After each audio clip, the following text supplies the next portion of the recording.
There is a single paragraph near the end of this book that will make your blood run cold. It isn't a description of the abuse. It isn't a detail about a prince or a prime minister. It is a simple, direct statement to the reader.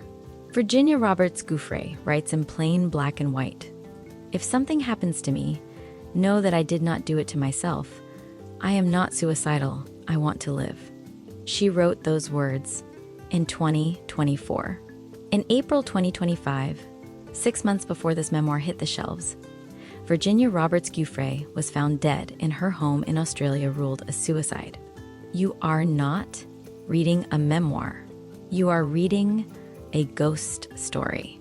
You are reading the final testimony of a woman who screamed into the void for 2 decades, and who, even from the grave, is still pointing a finger at the most powerful men in the world. This is nobody's girl. If you came here looking for salacious gossip about royals, you are missing the point. This book is a devastating autopsy of how a predator hunts. It destroys the myth that trafficking happens in dark alleys. In Virginia's story, trafficking happens in broad daylight at high-end resorts under the noses of Secret Service agents. Let's go back to the beginning, because the texture of Virginia's childhood is critical to understanding how she was caught.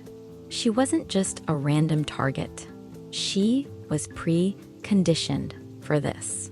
Giuffre takes us into the humid, swampy heat of Loxahatchee, Florida. She describes a childhood that feels like a fevered dream. She talks about her horse, Alice, her only real friend. But then she zooms in on the humiliation. She describes suffering from chronic urinary tract infections as a little girl, a direct result of sexual abuse she was suffering at home. But instead of help, she got blame. Her mother beat her for wetting herself. At school, she was branded with the nickname Pea Girl. That specific detail, Pea Girl, is the key. It paints a picture of a child who was already broken, already conditioned to believe that her body's pain was her own fault. By the time she is 16, working as a locker room attendant at Mar-a-Lago, she isn't just naive, she is desperate for kindness. And that is exactly what Ghislaine Maxwell used as a weapon. The inciting incident of this book isn't a kidnapping, it's a conversation in a car. Virginia describes walking into work at Mar-a-Lago, sweating under the Florida sun, when a black sedan rolls up, the window slides down, and there is Ghislaine Maxwell, not scary, not threatening. She's polished, British, and sophisticated. She tells Virginia she has great hands for massage. She offers to change her life. Virginia writes about this moment with a terrifying clarity. She says she didn't see a monster. She saw a fairy godmother. She saw a way out of Loxahatchee. The narrative then shifts to the training. This is where the book becomes difficult to breathe through. Giuffre describes the Cinderella moment. Maxwell wakes her up in London and tells her she's going to meet a handsome prince. It sounds like a fairy tale, but the reality is grotesque. She describes being taken to a club, then a house, and being served up to Prince Andrew like a party favor. She remembers the sweat. She remembers the awkwardness. She remembers him sweating profusely on the dance floor, a detail that became famous in the news, but here in the book, it's not a meme. It's a visceral memory of a terrified teenager, trapped by a man who believed his title gave him the right to use her. But the book isn't just a list of horrors.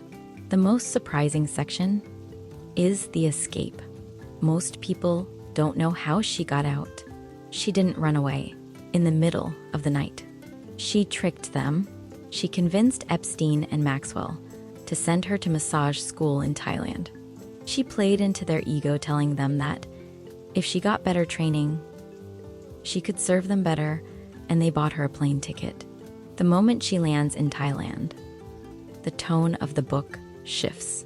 The humidity hits her face, but this time, it's the humidity of freedom. She describes the terror of realizing she has no money, no passport control, but she is finally out of reach of the Black Book. Now, let's critique the execution. Nobody's Girl was co-written with Amy Wallace, and you can feel the journalist's hand in the pacing. The structure is tight. It moves with the momentum of a legal thriller. However, this polish sometimes works against the raw emotion of the story. There are moments where the dialogue feels reconstructed, slightly too perfect for memories that are 20 years old. But where the book succeeds, where it absolutely destroys you, is in the voice. This isn't the polished victim statement we saw in court documents. This is Virginia raw. She admits to the shame. She admits that for a long time, she loved the lifestyle they gave her, the flying, the shopping, before she understood the price. That honesty is what makes the book so dangerous. To the powerful men she names, she refuses to be the perfect victim. She admits she was complicated, she was a teenager, and she was groomed. The verdict: this is not an easy read. It is a necessary one. If you read Catch and Kill by Ronan Farrow, or She Said, you need to read this. It is the dark underbelly of the American dream. A story about how our society is designed to protect the wealthy at the cost of the vulnerable. But more than that, it is a legacy. Virginia Roberts Giuffre is gone. But in these 360 pages, she is still fighting. She's still naming names. And she is still refusing to be nobody's girl. If you want more deep dives into the books that are actually changing the cultural conversation, hit that subscribe button and turn on notifications. I'm reading the hard stuff, so you know what matters.